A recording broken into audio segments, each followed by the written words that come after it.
मानस शांत हों, जिनके गुणों के गान में वे वर्धमान महान जिन विचरे हमारे।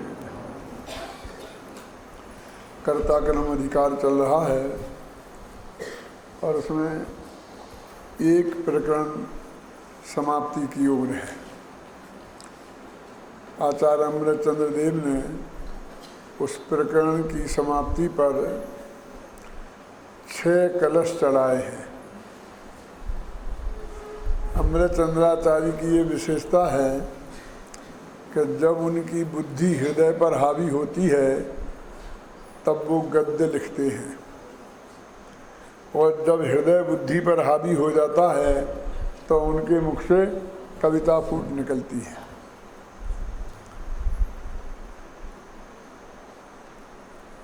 इसलिए आत्मख्याति टीका अकेले गद्य टीका नहीं है, उसमें 278 कलश साथ में हैं, छंद हैं, और वे बहुत ही मार्मिक हैं। वो इतने मार्मिक हैं कि पांडे राजमल जी ने उन कलशों पर टीका लिखना आवश्यक समझा, मूल समय सार पर नहीं। और कविवर बनारसी दास को वो टीका पढ़ने को मिली तो उन्हें समय सार नहीं पढ़ के समय सार कलश पढ़ा, बाल बोधनी टीका पढ़ी, और नाटक समय सार उस बाल बोधनी टीका के आधार पर लिखा। ऐसा उन्होंने स्वयं प्रशस्ति में लिखा है। यानी वो कलश इतने आप में अपने महत्वपूर्ण हो गए कि वो स्वतंत्र ग्रंथ के रूप में चल पड़े। कलश टीका वो आत्मख्याति में आने वाले कलशों की टीका का नाम है। ऐसे अध्यात्म तरंगिणी वो भी इन कलशों की ही टीका है। और अपन ने समय सार की गाथाओं का पद्यानुवाद तो किया ही है, उन कलशों का भी पद्यानुवाद किया है। गाथाओं से ज़्यादा कठिन पद्यानुवाद कलशों का है, क्योंकि वो छंद, एक तो गाथा तो एक छंद में चली गई और एक छंद आपने चुन लिया और धड़ाधड़ चले जाओ आगे। और कलश में तो हर 4 कदम पर छंद बदल जाता है, और कभी श्लोक आता है, कभी एकदम मंदाक्रांता आ जाता है, कभी शार्दूल विकृत जैसा लंबा छंद आ जाता है। क्यों? 2 लाइन का, कहीं 4 लाइन का, कभी 4 लाइनें भी 8 लाइन के बराबर। तो उनका पद्यानुवाद काफ़ी कठिन है, लेकिन अत्यंत सरल भाषा में मैंने करने की कोशिश की है। तो इस तरह उस समय सार कलश पर 2 चीज़ें विद्यमान हैं अभी। एक बनारसी दास का नाटक समय सार और एक मेरा वो कलश पद्यानुवाद। दोनों में मूलभूत अंतर क्या है वो मैं आपके दिमाग में स्पष्ट कर दूं थोड़ा, इससे आपको फर्क आए और आपको दोनों ही के पढ़ने की प्रेरणा मिले। एक दूसरे के पूरक नहीं है, माने एक दूसरे को ये नहीं है कि एक दूसरे की जगह पढ़ लो तो काम चल जाएगा, दोनों को पढ़ना पड़ेगा। बनारसी दास जी ने कलशों को सामने रखकर और ये हिंदी पद्यानुवाद नहीं किया। वो तो कलश टीका पढ़ते थे और जहाँ उनका मन रमा और वहीं वो 1-2 छंद बना देते थे। तो जब जैसा मौका लगा तो मैं कवित्व बना दिया, कहीं कुछ बना दिया, कहीं कुछ बना दिया। यानी क्रम से नहीं लिखे। और ऐसे बहुत कलश हैं कि जिनमें जो मूल कलश में बात ही नहीं है, लेकिन कलश टीका में आई है तो वो पूरी बात उसमें आ गई। क्या? जैसे कि मूल गाथा में तो ये है ही नहीं कि धोबी का उदाहरण, लेकिन वो टीका में आया था। वो टीका में से उन्होंने छंद बना दिया। ना तो कलश में है और ना गाथा में है, तो ना वो कलश का अनुवाद हुआ ना गाथा का हुआ, वो तो टीका का हुआ। और टीका का उसमें उन्होंने दे दिया। मेरे कहने का अर्थ ये है कि उन्होंने ऐसा किया। और बाद में जब वो छंद बनते चले गए तो उनका संकलन करके एक व्यवस्थित व्यवस्था बैठाई, और बीच बीच में जहाँ उन्हें लगा कि ये छूट गए तो उनकी क्षतिपूर्ति के लिए कुछ दोहे, कुछ चौपाइयाँ करके उनकी क्षतिपूर्ति की है। तो वो इस तरह से बना हुआ ग्रंथ है। और उनको ये महसूस हुआ कि अध्यात्म की अकेली बात पढ़ने से आदमी भ्रष्ट हो सकता है, इसलिए उसे थोड़ा गुणस्थानों का भी ज्ञान होना चाहिए। तो उसने अंत में ये गुणस्थानाधिकार भी जोड़ दिया। और फिर ये लगा कि गुणस्थानाधिकार से काम नहीं चलेगा, इसके आचरण सुधारने के लिए श्रावकाचार की भी चर्चा होनी चाहिए। तो गुणस्थान अधिकार में चौथे गुणस्थान और पांचवें गुणस्थान की चर्चा करते हुए उन्होंने श्रावकाचार भी उसमें लगा दिया। तो वो समय बनारसी दास का नाटक समय सार अकेला अध्यात्म का ग्रंथ नहीं है, वो करुणानियोग का भी है, क्योंकि 14 गुणस्थान भी उसमें है और श्रावक का आचार तो श्रावकाचार भी है। ये जो आप पढ़ते हो ओरा घोर वाराणस भोजन बहुबीजा व्यंजन संधान, ये 22 अवक्ष वो समय सार के लिखे हैं। और समय सार में 22 अवक्षों का क्या लेना देना है? और ये जो कलश पद्यानुवाद है, ये एक एक कलश का उसकी पंक्ति पंक्ति को ध्यान में रखकर और अत्यंत सरल भाषा में उसका पूरा भाव व्यक्त करने की कोशिश की है। देखो पद्यानुवाद में ऐसा नहीं होता कि हम ले गए ऊपर लेन पे लेन के लेन का अनुवाद करते गए। ऐसा भी नहीं होता कि वे बिल्कुल अपन उसको छोड़ करके और उसके भाव को अपन कर लें। पहले पूरी तरह इसको ऑब्जर्व करना पड़ता है अंदर में, और फिर उसे पद्य की भाषा में सरल भाषा में व्यक्त करना पड़ता है। तो नीचे की पंक्ति ऊपर, ऊपर की पंक्ति नीचे हो सकती हैं। ख्याल में आई ना? ये कह रहे थे ना हमने सुमत जी कि इनने शुरू में कर दिया वो चैतन्य गुणमय आत्मा, उसमें तो बाद में है, इन्हें शुरू में कर दिया। तो ऐसा होता है ना, इसलिए होता है कि हमें तो आत्मा बताना है ना, और पॉजिटिव से बताना कि चैतन्य गुणमय है। अब उस आत्मा में क्या क्या नहीं है, उन्हें गाथा बनाई तब उनको उसको छंद के अनुरोध से उनको ऐसा लगा। तो इसकी एक पद्धति होती है। तो इन 4 कलशों के माध्यम से ये पूरे प्रकरण का जो अपन अभी खत्म अपने चला रहे ना, कितने दिन हो गए? 7-8 दिन हो गए ना। 11 तारीख से शुरू हुआ था, 18 तक हो चुके ना, 8 व्याख्यान हो चुके, 9वां है। जो प्रकरण आज तक कहा उसके निष्कर्ष के 6 कलश है। अब उन 6 कलशों में जो 5वां कलश है उसे देखो, उससे आपको ख्याल में आएगा एक कितनी महत्वपूर्ण बात इसमें कही है। देखो ये ना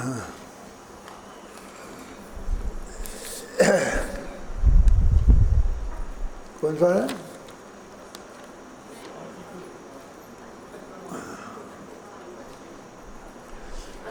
पचमन महा पर को करूं मैं यह अहम, अत्यंत ही दुर्बार है।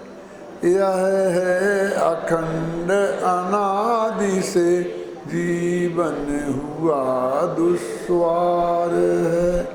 भूतार्थ नय के प्राण से यदि प्रलय को यह प्राप्त हो, तो ज्ञान के घन पिंड आत्म को कभी ना बंध हो। ये जो है ना पद्मन्ना छंद आसंसारात एवं धावती, इसका पद्यानुवाद है। कमल जी आप बहुत गहराई से अध्ययन करते हैं, लेकिन आपसे कहता हूँ क्या छूट गया इसमें पद्यानुवाद में? देखो देखो ऊपर नीचे माथा मारो। ऊपर की गिलास तुम्हारे पास है ही नहीं ना, किताब समय सार नहीं है। इसमें एक शब्द छूट गया। बोलो हेमचंद जी, यदेक वारम ब्रजेत, यदि एक बार ये छूट जाए, नीचे में एक बार के लिए जगह नहीं थी है ना। तो इसमें इतना ही लिखा है, भूतार्थ नय के ग्रहण से यदि प्रलय को यह प्राप्त हो। समझ में आई ना? एक बार नहीं आया। इनमें क्या छूटा है जितना हमें मालूम है उतना आपको नहीं पता लग सकता। आप दोनों को मिलान करके देखेंगे तो पता लगेगा। क्या शब्द कोई इसमें एक नई भी बात आ गई वो भी हमें पता है, क्यों आ गई वो भी पता है, लेकिन अर्थ में कोई बात। प्रलय को प्राप्त हो तो एक बार हो, बात तो एक ही है ना। मोह का नष्ट हो गया, भले ही एक बार हम शब्द छोड़ दिया। तो कितनी मर्म की ये निष्कर्ष की का कलश है कि पर को करूं मैं यह अहम अत्यंत ही दुर्वार है। मैं पर का करता हूँ, ये अहंकार है, ये अत्यंत ही दुर्वार है। इसको निवारण करना अत्यंत कठिन है।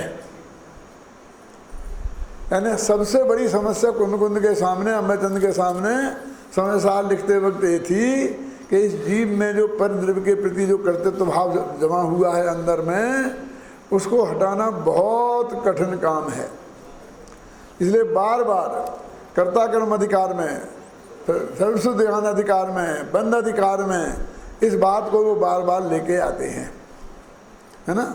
इस पंक्ति में उनकी दृष्टि में इस विषय का महत्व और कैसे मैं इसे दूर करूं, इस बात की तड़प, और अंदर में उसको कथन करना हो नहीं पा रहा है काम, इसकी प्रतीति, और उसके लिए वो आपको कह रहे हैं भैया कि पर को करूं मैं यह अहम अत्यंत ही दुर्वार है।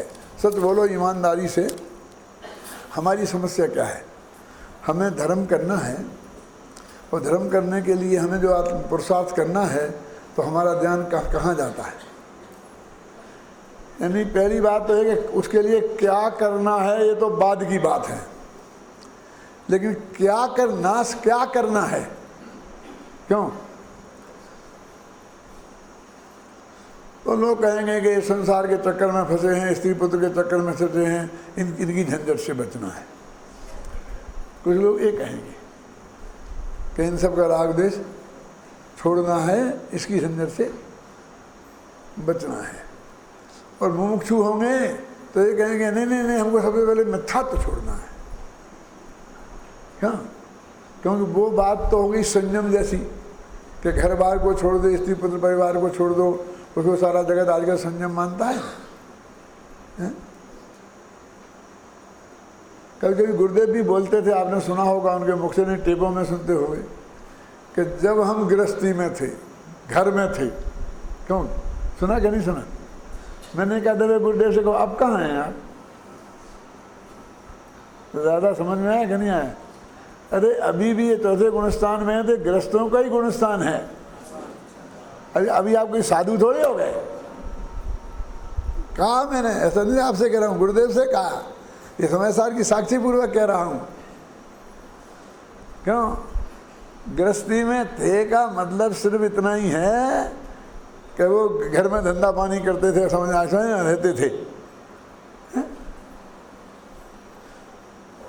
वो गृहस्थ धर्म नहीं है। ये तो जब तक मुनि दशा नहीं आएगी तब तक एक गृहस्थी में ही है, क्योंकि चौथे और पांचवें गुणस्थान गृहस्थ धर्म के भेद हैं। 11 प्रतिमाएं गृहस्थ धर्म में ही आती हैं, समझिए। ऐसा भ्रम नहीं है कि मैं तो गृहस्थी में हूँ और सुमत जी गृहस्थी से निकल गए।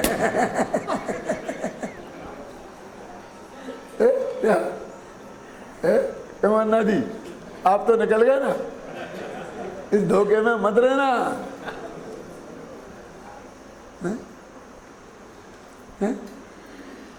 ये बाहर के कपड़ों से क्या फर्क पड़ता है? तो उनकी समस्या ये है कि हम जैसे ये छोड़ देंगे ना तो संसार से पार हो जाएंगे। जिनने छोड़ दें ना उनकी जब लोग हो गए ना पार। क्यों? मैं कभी कभी अपने विद्यार्थियों से कहता हूँ, दूसरों से कहने की तो मेरी हिम्मत नहीं पड़ती है। क्यों अभिनंदन जी? हैं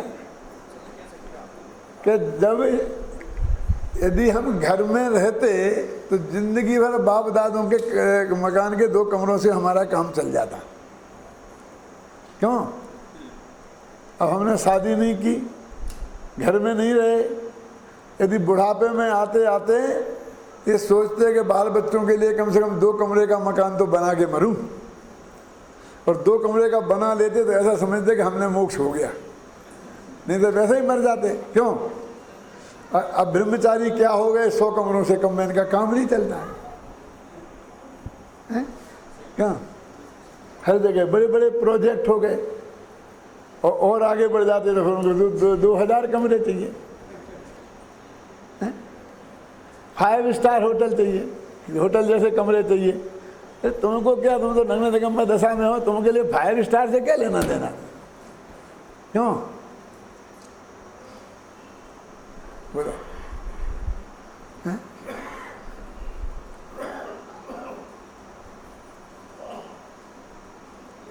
अब मेरी बात समझ में आ रही कि नहीं है? क्यों? तो वो समझते हम इससे छूट गए, कहाँ छूटे? और हम मोक्ष कहते कि भाई हम क्या मोक्ष में मिथ्यात्व से छूट जाते, लेकिन मिथ्यात्व को जानते हो क्या है? हाँ वो जानता है। अभी दिनेश भाई से पूछेंगे तो फलाने कर्म की प्रकृति का उदय फलाना आता है, ऐसा होता है, ऐसा होता है, ऐसा है, वैसा है, हैं? ये बोलेंगे अन्ना जी, ये बोलेंगे। क्यों? हैं? और चौनानी योग वालों से बोलेंगे कि गरीब मिथ्या दृष्टि 5वें अध्याय वाले, 6वें अध्याय वाले, 7वें अध्याय वाले। क्यों? तो हमें 4 अध्याय पढ़े। क्यों? लेकिन इसमें एक पंक्ति नहीं, आधी पंक्ति में बता दिया कि संसार क्या है। पर को करूं मैं यह अहम, अत्यंत ही दुर्बार है। तो ये संसार क्या लिखा? मूल में तो देखो ऊपर छंद पढ़ो, असंसारात, कि कब से है ये अहम? कि अनादि संसार से है। संसार से अनादिकाल का संसार है ना तुम, तब से ये अहम है। तो इससे छूटना इतना सी बात है। देखो ये कितनी बड़ी चीज कितनी छोटी रह गई। हमने छोटी चीज को बहुत बड़ी बना दी है। इसके लिए मैं एक उदाहरण दिया करता हूं कि हमें मध्य प्रदेश में जो गेहूं है, मान लीजिए वे 1000 रुपये क्विंटल हैं, और उत्तर प्रदेश में गेहूं है वो 800 रुपये क्विंटल है। समझ में ना? कि महाराष्ट्र में, आपको महाराष्ट्र अच्छा लगता हो तो क्यों? अब हमको ये गेहूं महाराष्ट्र से हम मध्य प्रदेश में ले जाएं तो 200 रुपये क्विंटल का फायदा है। कितना बड़ा मुनाफा है बोलिए तो है? अब गेहूं कहाँ है? कि महाराष्ट्र के कोल्हापुर जिले में,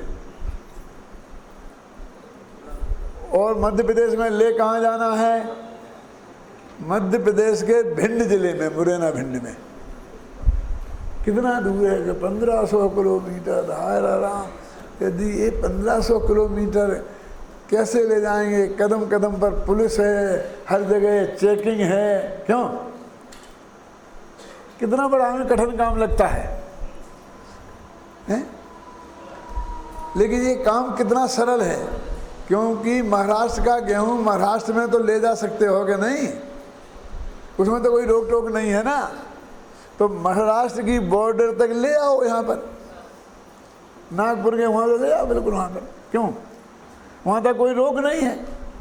और रायपुर में अथवा उधर भोपाल में, उधर मध्य प्रदेश लग गया है, तो वहाँ पर कितनी इंच की बॉर्डर कितनी है ये मालूम? आड़े बाल के बराबर है। गणित में बोलते हैं रेखा किसे बोलते हैं? बोलो बेटा, बोलो बोलो। जिसमें लंबाई तो होती है और मोटाई नहीं होती। क्यों? तो रेखा तो उसके बीच में ऐसी है ना, उसमें मोटाई तो है ही नहीं। माने एक आड़े बाल के बराबर भी जमीन ऐसी नहीं है कि ना जो मध्य प्रदेश हो ना जो महाराष्ट्र हो, दोनों के बीच में नहीं है ना। तो समस्या तो आड़े बाल के बराबर भी नहीं है, क्योंकि वहाँ तक ले जाने में कोई दिक्कत ही नहीं है, और वहाँ से ले जाने के बाद में कोई दिक्कत नहीं है, कोई रोक टोक ही नहीं है। क्योंकि ऐसा थोड़ी लिखा रहता है मध्य प्रदेश का गेहूँ है, यूपी का गेहूँ है, कि ये महाराष्ट्र का गेहूँ है। क्यों? अब इतनी सी समस्या को तूने 1500 किलोमीटर की बना दी। क्यों? अब समस्या तो इतनी थी कि एक देव दूसरे देव का करता नहीं है, और तू ये मान बैठा कि मुझे सारी दुनिया का माथा, मुझे बहुत काम है, बहुत काम है, सारे देश को संभालना है। क्यों? घर को संभालना है, समाज को संभालना है, है? ये जो तेरे दिमाग में पर के कर्तृत्व का जो अहंकार तेरे दिमाग में जम रहा है, ये इतनी बड़ी समस्या लग रही है। और ये कहता है कि भाई तूने, तेरी कोई समस्या ही नहीं है, आड़े बाल के बराबर भी नहीं है, क्योंकि तू पर का करता ही नहीं है कि आज तक तो मैंने इतना किया ना, अब मैं छोड़ दूं तो कल से कौन करेगा? क्या कल से कौन करेगा? समझ में आई ना? वो कहते पहले तूने आज तक कुछ किया ही नहीं है जो तू कर रहा था, जो तू छोड़ देगा, जो तुझे वो करने की जरूरत है। क्यों भाई? इतनी सी दूर बात है कि तूने कुछ किया नहीं है, तू कर सकता नहीं है, तुझे करना नहीं है, तुझे छोड़ना नहीं है। छोड़ना तो तब वो जब करता हो। तो राई की ओट में पहाड़ हो गया है, अब वो अत्यंत दुर्वार हो गया, क्योंकि अनादि का है। तो बहुत ही मजबूत होगा, अनादि का होगा तो। क्यों? अनादि का है ना, लिखा है इसमें। क्यों? अध्यात्म अनादि का है। अरे एक समय की पर्याय तो खत्म हो गई, एक समय की पर्याय का है। क्यों नरेंद्र जी? एक समय की पर्याय का है ना, और इसको नाश करना, तो इसको तो करना पड़ेगा ना नाश। बोला अपने आप ही खत्म हो जाने वाली है, उसे अपने आप ही खत्म हो जाने वाली है। तुझे कुछ करना ही नहीं है। ये नहीं करने वाले धर्म को करने वाला बनाकर हमने इतना बड़ा पहाड़ खड़ा कर लिया है अपनी मान्यता में। मिथ्यात है, 70 कोड़ा कोड़ी सागर की स्थिति है। इन कर्णान योग वालों के चक्कर में मत पड़ना, अन्ना जी के चक्कर में आए और मरे। ये इतना डरा देंगे तुम्हारे लिए कि तुम्हारे फोज उड़ जाएंगे। क्या है? कि नरक में इतने दुख भोगे, 33 सागर तक इतने दुख भोगे। क्यों? वो क्या है ना, 3 लोग को ना जुजू खाए, मिटा ना लहाए। क्यों? ये तुम्हारी खटिया खड़ी कर देंगे। क्यों? और हमारे पास आओगे तो हम कहेंगे निकल जाए ना अभी कहाँ है वो नरक? काहे को जबरदस्ती नरक खड़ा करते हो? वो तो न मालूम कहाँ का छूट गया। जो रास्ता पार करके आ गए, अब उसके लिए काहे को रोते हो? भूतकाल को भूल जाओ ना। हैं? क्यों?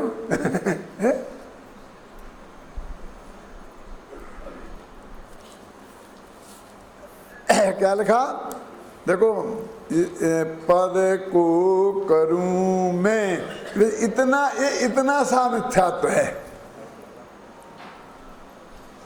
और इसका नाश करना है। कि अनादि का तो अपने आप ही नष्ट होता चला आ रहा। 1 मिनट की है अभी जो वर्तमान में तेरी मान्यता है, वो है वो कौन सी विकृतियों में क्या विच्छुत्ति होगी, क्या संक्रमण होगा, क्या वो होगा, बदला बदली होगी, फिर ऐसा जाएगी। वो अनंतानबंदी अप्रत्यय खाना में बदलेगी, प्रत्यय खाना में बदलेगी।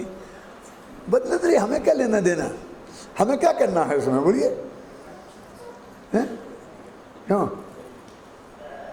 तू तो इतना कर कि ये मैं कुछ नहीं किया। वो कहते हैं कि नहीं करूंगा तो मैं मान सकता हूं, आपकी प्रतिज्ञा ले भी तैयार हूं, लेकिन आज तक जो करे वे तो भोगने पड़ेंगे ना। क्या कहता कि नहीं कहता? उनका क्या होगा? मैंने एक दिन कहा था, थोड़ा सा कर्णन योग पढ़ाया था कि भैया ये 7 कर्म तो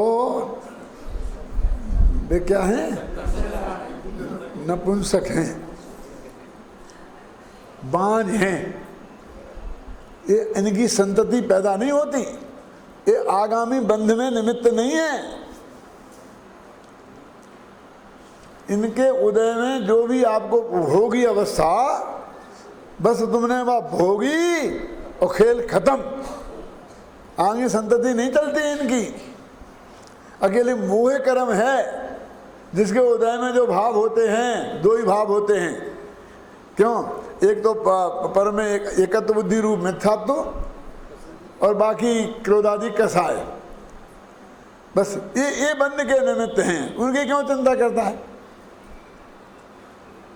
अब उसको ये कहते इतना किया, हे भगवान इतने पाप किए, इतने पाप किए, हिंसादि के पुण्य झूठे न चोरी, पर बनिता सुद्रगे जोरी, आरंभ परिग्रह भीने, पन पापे जुया वेदे कीने।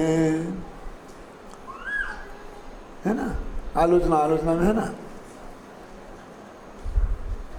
वो कहते हैं कि तूने कुछ किया ही नहीं है तो भी इतने कर्म क्यों बंधे।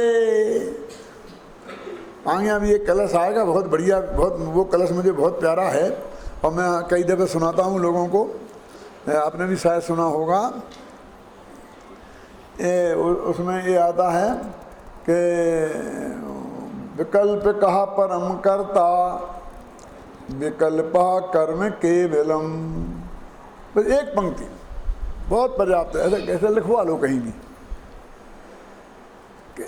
ये विकल्पक आत्मा करता है और विकल्प ही उसका कर्म है। ये भी अशुद्ध निश्चय से घबराना नहीं, लेकिन ये भी कितना मार्मिक है। क्या कहते हैं विकल्प, आत्मा को जानने के कारण ज्ञायक कहते हैं ना, देखने के कारण दर्शक कहते हैं कि नहीं है? ऐसे ही विकल्प करने के कारण हमने उसका नाम रखा विकल्पक। कौन सा आत्मा? विकल्पक आत्मा, मैंने विकल्प करने वाला आत्मा नाम रखा है, बस उतना। वो भी इसकी वजह से रखा है क्योंकि उसके विकल्प हो रहा है और वो विकल्प रूप परिणमित हुआ है। अभी मैं पीछे कलश पढ़ूंगा या परिणमति सा करता वाला, उससे बात आएगी। विकल्प कर्म केवलम, और उसका कर्म यदि है कदाचित, पूरी तरह तो मैं नहीं कहता हूं कि है ही। अज्ञानी के, ज्ञानी के भी विकल्प होता है लेकिन वो उसका कर्ता नहीं है, लेकिन वो विकल्प ही उसका कर्म है। जैसा विकल्प हुआ है, विकल्प के अनुसार परिणमन यदि कदाचित लोक में हो भी गया हो तो भी उस परिणमन का कर्ता वो नहीं है। क्या समझे ना? जैसे हमने किसी को मारने का भाव किया, अब वो नहीं मरा तो वो क्रिया ही नहीं हुई, तो उसका कर्ता होने का तो सवाल ही कहाँ है मेरा। लेकिन यदि वो मैंने विकल्प किया, कुछ लोग कहते हैं ना, कुछ लोग बहुत बड़ा होता है, उनका वचन फलता है, यदि उनके मुंह से आशीर्वाद निकल जाए तो वो उसकी नैया पार हो जाती है, और शराब निकल जाए तो बस। और हिंदू धर्म के ऋषि तो शराब ही शराब देने के लिए प्रसिद्ध में कहानी किससे हैं, और उन्होंने शराब दे दिया, शराब दे दिया, शराब दे दिया। क्यों कहते हैं नहीं? वो कहते हैं कि उसने विकल्प किया, शराब देने का किया चाहे आशीर्वाद देने का किया, लेकिन तेरा जो भला बुरा हुआ है उसके विकल्प के कारण उसका विकल्प मात्र नहीं हुआ है, क्योंकि दोनों के बीच में वज्र की दीवार है अत्यंता भाव की। तो क्या हुआ है कि विकल्प ही वो कर्ता यदि है तो उस विकल्प का ही है, वो भी मिथ्यात्व सहित हो। तो मिथ्यात्व के बिना भी विकल्प भी होता है ज्ञानी की, लेकिन वो ज्ञानी उसके विकल्प का कर्ता नहीं है। आपको भला करने का आशीर्वाद ज्ञानी ने दिया, अब बुरा करने का तो देगा ही नहीं। कभी कभी गुस्से में दे भी जाए दे दे, क्यों?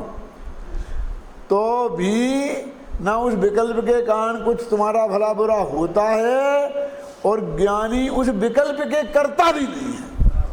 अब काय के गुरुदेव तुम्हारे प्रसाद से, तुम्हारा प्रसाद तुम्हारे प्रसाद, काय का प्रसाद प्रसाद? कोई गुरुदेव का प्रसाद नहीं होता है।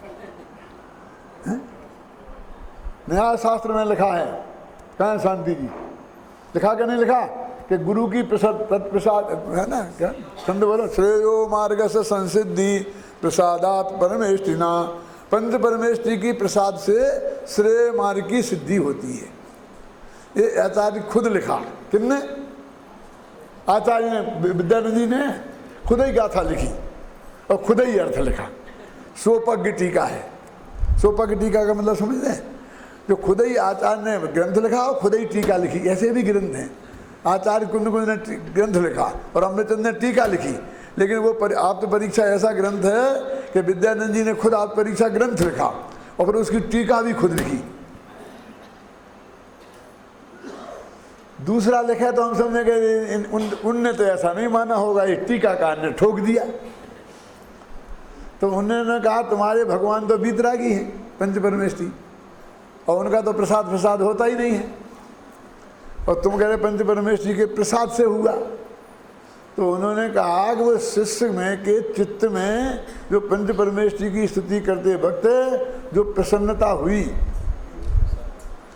ये प्रसन्नता ही उसको हम आचार्य का प्रसाद कहते हैं। प्रसाद मिल गया क्या, आप समझ ना? गुरुदेव, हाँ गुरुदेव तुमने ये बताया, हमारा दिल खुश हुआ ना। तो एक गुरुदेव का प्रसाद है। गुरुदेव कुछ नहीं देना, न दिया ना कभी दे सकते हैं, ना कोई किसी को दे ही ले नहीं सकता है। क्यों? कहते ये समझाना बहुत कठिन है, अत्यंत ही दुर्वार है। कौन सा अज्ञान? अब अज्ञान की लंबी लंबी परिभाषाएं शास्त्रों में बहुत लिखी मिल जाएंगी, लेकिन उन्हें एक पंक्ति में कहता हूं कि पर को करूं मैं, मूल कलश में है, देखना। अत्यंत ही दुर्वार है, यह है अखंड अनादि। तो कौन भैया अखंड अनादि कौन? अरे वो तो हमारा भगवान आत्मा है। जब भी अखंड अनादि की बात चले तो भगवान आत्मा की बात आती है बाबू भाई। मैं अखंड अनादि, क्यों? वो आत्मा की, आत्मा फात्मा की बात नहीं है यहाँ। क्यों? किसकी बात है? किसकी बात है? उस विकल्प की।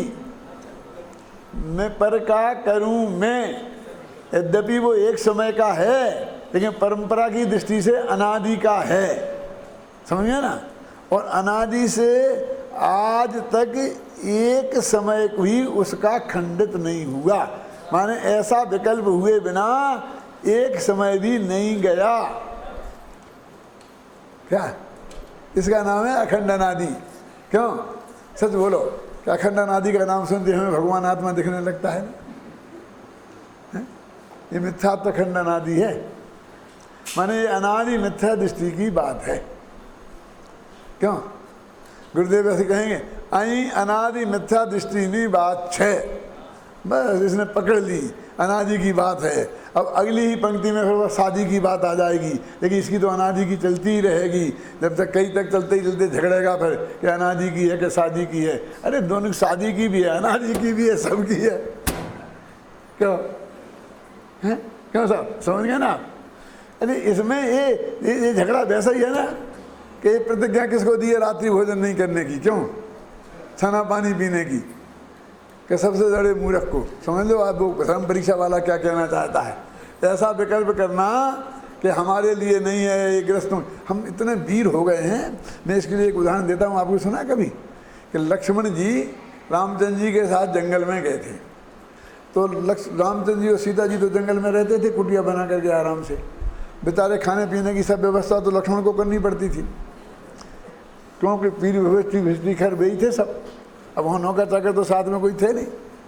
सारी व्यवस्था, मजाक नहीं कर रहे, सच्ची बात है, पढ़ना पद्म पुराण, सारी व्यवस्था वही करते थे।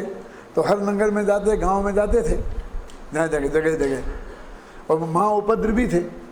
तो बस जहाँ झगड़ा हो जाता था, और झगड़ा हो जाता था, झगड़ू के एक आध शादी करके आ जाते थे। उन्हें सैकड़ों शादियाँ कर दी रास्ते में। पढ़ना पढ़ा कि नहीं पढ़ा? और हमारे लिए तो हे हो गया ना पद्म पुराण, कैसे पढ़ेगा? हमारे विद्यार्थी तो पढ़ते हैं, बेटा वहाँ आओगे तो पढ़ना पड़ेगा। क्या फिर क्या हुआ वहाँ मालूम क्या हुआ? कि वो गए नगर में, तो नगर में मालूम पड़ा कि रानी की, राजा की लड़की है, और उसकी प्रतिज्ञा है कि जो मेरे से जीतेगा, खैर ना, और उसे मैं शादी करूँगी, और नहीं जीत पाएगा, हार गया तो जिंदगी भर को जेल में डाल दूँगा। क्यों? ऐसा इसमें जब भी पहुँच गए राज दरबार में, वनवासी आदिवासी जैसे लगते थे, वैसे ही कपड़े पहने थे, वैसे ही थे ना। कौन जानता था कि राजकुमार हैं कौन है? वहाँ पहुँच गए तो गए, कौन आ गया कौन आ गया, हटाओ हटाओ हटाओ। जब लोग दौड़े भगाओ निकालने को बाहर को, पकड़ के खड़े रहे, नहीं निकलते, जाओ देखो जिसको दिखे जो कर लो। लड़ने झगड़ने को तैयार हो गए। लड़ने झगड़ने को तैयार हो गए तो सामने वालों ने तीर चलाए। राज दरबार में जो सुरक्षा गार्ड थे ना, तो मालूम क्या किया इनने कि वो तीर चलाए तो एक हाथ से पकड़ लिया, फिर दूसरा तीर चलाया तो इस हाथ से पकड़ लिया, तीसरा तीर चलाया तो ऐसा पकड़ लिया, चौथा तीर आया तो ऐसा पकड़ लिया, पांचवा तीर आया तो ऐसा पकड़ लिया, छठवां तीर आया तो ऐसा पकड़ लिया, फिर पैरों से पकड़ लिए, फिर ऐसे पकड़ लिए, अब सब भर गए, तीर पकड़े। फिर अंतिम तीर्थ आया, ऐसा मुंह खोल दिया और मुंह में तीर लिया ऐसा और दांतों से पकड़ लिया, अंदर नहीं घुस पाया। वहाँ इतनी देर तक तो आने दिया, कहाँ तक कि जब तक वो यहाँ तक आ जाए, और फिर दांतों से दबोच दिया, आगे नहीं बढ़ पाया। कुछ ने आक्रमण नहीं किया, इतने नहीं तो सबके होश का गायब हो गए। ये है कौन? क्या उसने अपनी वीरता तो नहीं दिखाई, वीरता तो आक्रमण करने में होती है। उसने अपना धैर्य दिखाई, आक्रमण सहने की ताकत दिखाई। महाराज राजा की लड़की ने फटाफट माला डाल दी, रोज ना एक झंझट ले लेके आ जाते थे मोड़ करके। अपने क्या पैकन चल रहा था, अत्यंत ही दुर्वार है, ठान है ना, क्या है समझे। तो वो लक्ष्मण की जो घटना है, ये धैर्य धीरता एक गुण है सबसे बड़ा, क्योंकि सहने की ताकत, गालियां देने की ताकत नहीं है, उन गालियों को सहने की ताकत है। कहाँ लिखा बोलो अभिनंदन जी? सहे बाण वर्षा भरभूया। मुनि लोग जो हैं, क्यों ये सारे बार दुष्टों के सहन कर जाते हैं ना उपसर्कर में, तब वे वीर कहलाते कि नहीं कहलाते हैं? भगवान महावीर कैसे वीर हैं? उन्हें किसे मारा था, लेकिन सारे उपसर्गों को सहन किया, तो हम उन्हें महावीर कहते कि नहीं कहते हैं? ये धीरता है, वो सबसे बड़ी वीरता है। तो पहले तो हमारा लक्ष्य केंद्रित होने चाहिए कि क्या करना है हमें और ना तो कर्मों का नाश करना है, ना हमें पड़ोसी का नाश करना है, ना हमें पाकिस्तान वालों का नाश करना है।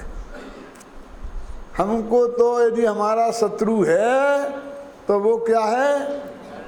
हमारी वो एक समय की मान्यता जो अनादि से चली आ रही अखंड रूप से, हर समय नई नई, वो अत्यंत ही दुर्वार है। माने उस पर कितने ही आप वार करो तो लक्ष्मण जैसी धीर है, सब बर्दाश्त, कुछ नहीं। क्यों? कितने कितने ज्ञानियों ने वार किए, एक देव दूसरे देव का करता नहीं है। और अपने को गुरुदेव की 45 वर्ष तक सुने, ये बात है कि नहीं है? तो अब सोचो कि हमारे कर्तृत्व में कितना ढीलापन आया है, इतनी बात बता दो। ढीलापन भी आया हो तो बताओ। मैंने देश का किया, समाज का किया, घर का किया, इसका किया, इसका और करना बाकी है, ये काम खत्म ही नहीं होते हैं। वो कहते तूने आज तक कुछ नहीं किया और भविष्य में तेरा कुछ भी करना बाकी नहीं है, पर में समझना कि अपने में तो करना पड़ेगा ना। नरेंद्र जी बोलो, कहाँ सा अपना तो करना पड़ेगा अपना। हम तो सिर्फ अपना ही करते हैं, हम तो पर का करते ही नहीं है। पानी भी भर के लाते हैं ना तो अपने हाथ से भर के लाते हैं। वो तो कोई बुरा नहीं है ना। अपना तो करना पड़ेगा ना। अरे ये अपना नहीं है, ये तो देह का है। वो देह अपनी नहीं है, ये तो देह तो अपनी जेल है, ये तो अपनी शत्रु है। क्यों है? तो राग तो करना ही पड़ेगा ना, धर्मानुराग तो। अरे कहते हैं ज्ञान तेरा कार्य है कि वो तो करना पड़ेगा ना, इतना तो रखो, वो इतना तो रखो। तो वो कहते करना क्या पड़ा है, वो तो होता है प्रति समय। तू चाहे कि ज्ञान नहीं हो, ये संभव नहीं है। कि किसका होता है? कि जिसका जानने का उसका स्वभाव है, उसका होता है। यानी वो स्वभाव के विरुद्ध नहीं है, जिसको भी जानने में आता है। अनादि से प्रति समय सूक्ष्म ज्ञान की पर्याय में गे नक्की है। तुझे करना क्या है, लेकिन इसको करने की भाषा के बिना समझ में ही नहीं आता। तो कहते हैं कि हाँ अपने आत्मा को जानना पड़ेगा। पहले तो ये जानने को काम ही नहीं मानता है ना। जबकि भाई साहब टू डू ये वर्ब है ना, तो टू नो ये वर्ब है कि नहीं। करना जैसे क्रिया है तो जानना क्रिया है कि नहीं। इस जगत में कोरे जानने से काम हो जाएगा, करना नहीं पड़ेगा। कोरे जानने से हो जाएगा, करना नहीं पड़ेगा। ये जानने के कोरे कोरे और धुले धुलाई दो भेद कहाँ से आए, मुझे समझ में नहीं आते।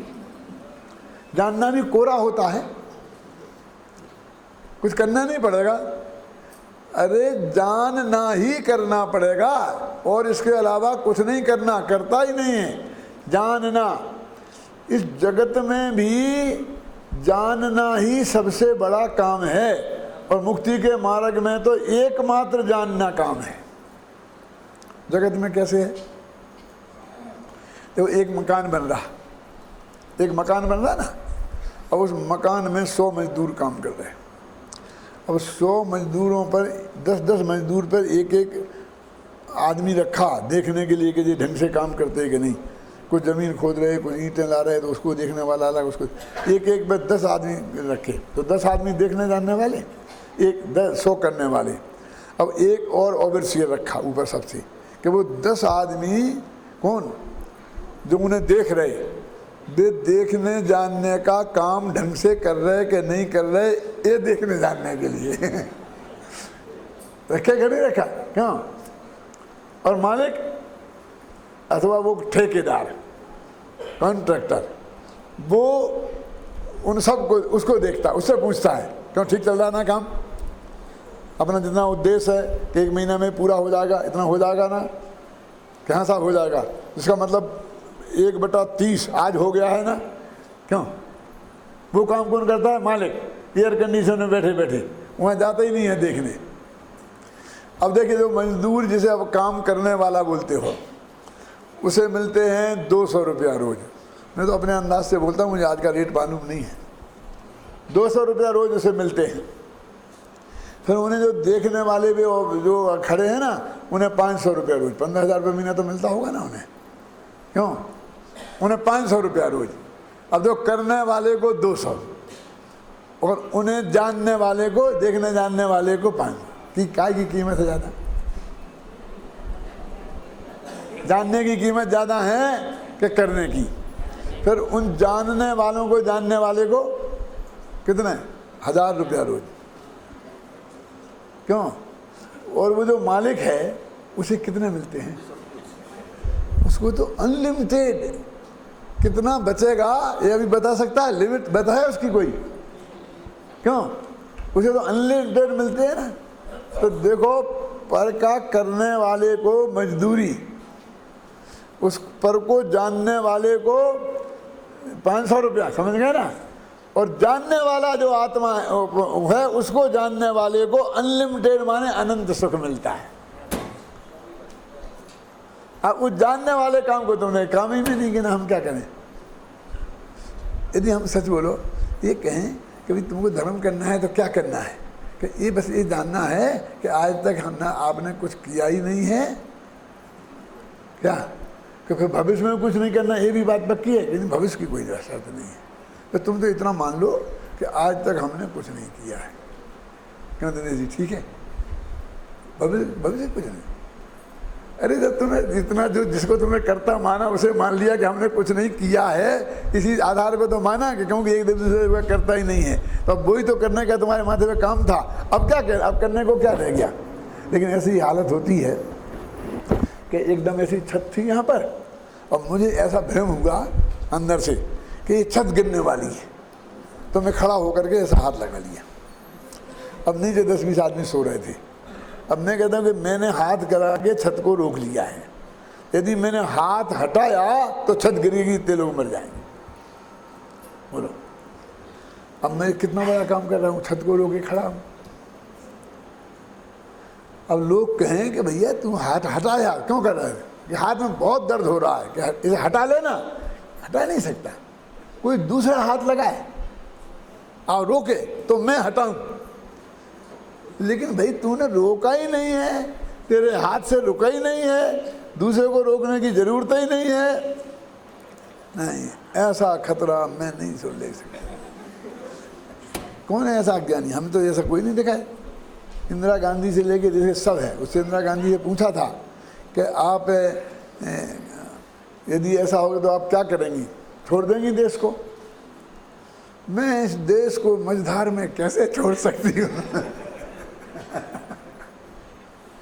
क्यों? आखिर मैंने 17 साल से संभाल के रखा है, उसके पहले मेरे बाप ने संभाला था। क्यों? ऐसे मैं मझधार में कैसे छोड़ सकती हूँ? अरे किसी ने नहीं संभाला, कोई के संभालने से कुछ संभलता नहीं है। क्यों? तो वो ये कहते हैं कि वो आदमी का बोलिए, जब तक उसे ये भरोसा नहीं हो जाए एक छत मेरे हाथ पर नहीं टिकी है, तो वो हाथ नहीं हटा सकता, और उसका अनंत दुख, जो हाथ ऐसे लगाने से दुख होता है ना, वो कभी दूर नहीं हो सकता, है ना।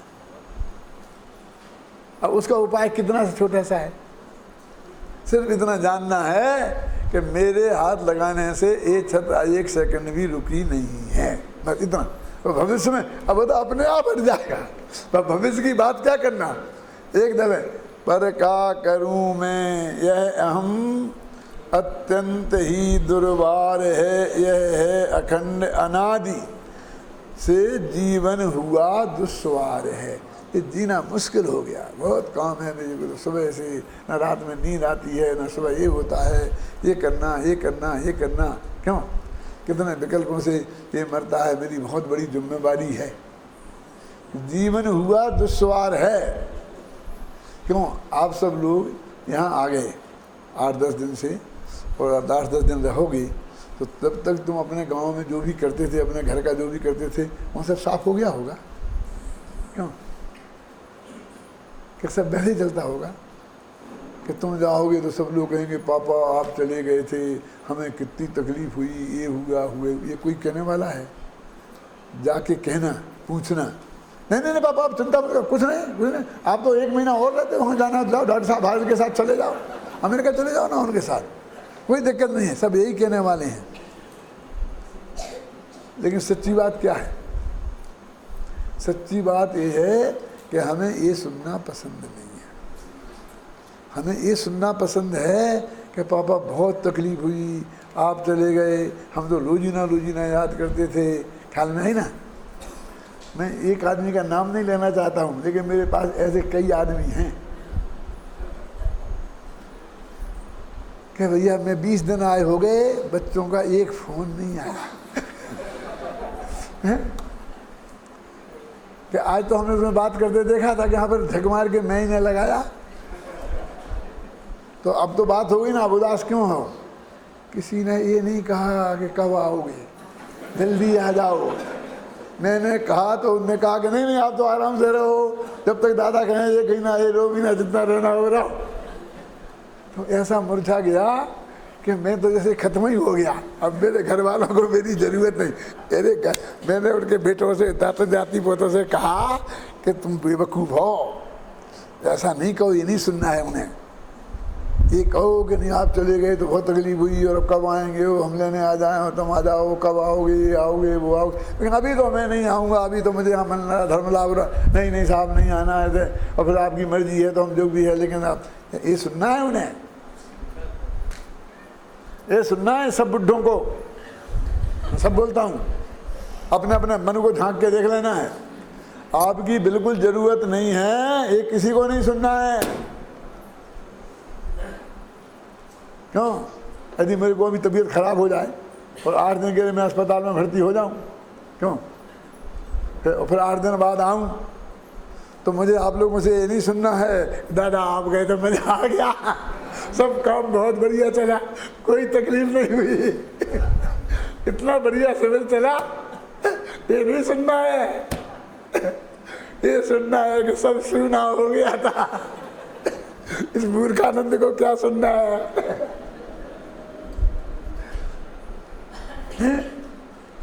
ये नहीं होते तो क्या होता है, ये सुनना है। क्यों? बोलो सच्ची बात है ना, हर एक को। इसके लिए वो लिखते हैं पर का करूं मैं, यह अहम अत्यंत ही दुर्वार है, यह है अखंड अनादि से जीवन हुआ दुस्वार है। अब भूतार्थ नए के ग्रहण से यदि प्रलय को यह प्राप्त हो, तरकीब भी बता दी, एक कलश में सब कुछ आ गया। ये प्रलय, इसका प्रलय चाहिए, काय का प्रलय चाहिए बोलो बेटा? पर का करूं मैं, इस मान्यता का प्रलय चाहिए। क्या? इसका प्रलय, इस मान्यता का, तो वो कैसे होगा? भूतार्थ नए के परिग्रहण से। ये तुम निश्चय नए है उसको ग्रहण कर, उसमें ये लिखा है कि तूने आज तक किया ही नहीं। क्यों? तो उससे यदि एक बार प्रलय को प्राप्त हो, यदि एक बार हम विजेत, ऊपर लिखा दे ना गाथा कि कलश्याम आसंसारत एव धावति परम कुर्वे हम उच्च कई दुर्वारम ननु मोह नाम में महा हंकार रूपोतमा। महान अहंकार रूपक अंधकार, ऐसा महान अहंकार है कि मैंने किया, हूँ करूँ, एज अज्ञानता। लिखा क्या नहीं लिखा? तद्भूतार्थ परिग्रहेण विलयम यद्येकवारं वृजेत। भूतार्थ नय के परिग्रह से यदि एक बार ये प्रलय को प्राप्त हो जाए, इसका प्रलय करना है। तत्किम ज्ञान घनस्य बंधन महो भूयो भवेद आत्मना। फिर ज्ञान के घन पिंड आत्मा को बंद कैसे होगा? देखो ना, तो ज्ञान के घन पिंड आत्म को कभी ना बंद हो। ये बंद के निरोध की ये विधि है। कितनी सरल है, कितनी सहज है। इसकी कठिनता तो अनादि से है और आज तक नहीं हुई। 35 साल गुरुदेव के व्याख्यान सुने, हजारों पेज पढ़े लिखे, और आज तक भी एक कर्तृत्व का रस जरा भी फीका नहीं पड़ता। इसलिए इसको बहुत ताकतवर कहते हैं। क्या है? इसकी और कोई ताकत नहीं है। ये ताकत तेरे ही अंदर विद्यमान है, और इसमें करने के लिए दूसरे के सहयोग की क्या जरूरत है? बोलो बोलो, कितने उपवास करने पड़ेंगे? ये मान्यता हटेगी। समय आज का हो गया है, बाकी बात मैं कल करूँगा।